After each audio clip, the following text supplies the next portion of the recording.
বন্ধুকে হারিয়েছি, কিন্তু এখন আমাদের নেত্রীকেও হারানোর কথা ছিল। ওরা চেষ্টা করেছে, কিন্তু আল্লাহ আমাদেরকে দিয়ে দিয়েছে। না, আমরা আছি, আমরা থাকবো, এই বাংলাদেশ বেঁচে থাকবে। যতদিন জননেত্রী শেখ হাসিনা বেঁচে থাকবে, বাংলাদেশ বেঁচে থাকবে। হয়তো আমি এটা বলতে পারি, এই 1971 সালে পাকিস্তানের যে বীজ, ওটা হয়তো এখন শেষ। আমরা বলতে পারি এখন শেষ।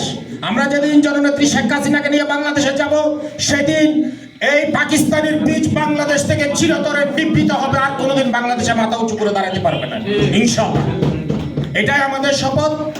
আজকে আমাদের কষ্ট লাগে, দুঃখের বিষয়, যখন বাংলাদেশকে নিয়ে দেখি, কাউকে যদি কল দিই, ফোন দিই, তখন বলে যাবে কারেন্ট নাই। কাউকে কল দিই, ভাই আমি ঘরে বসে আছি, কেন?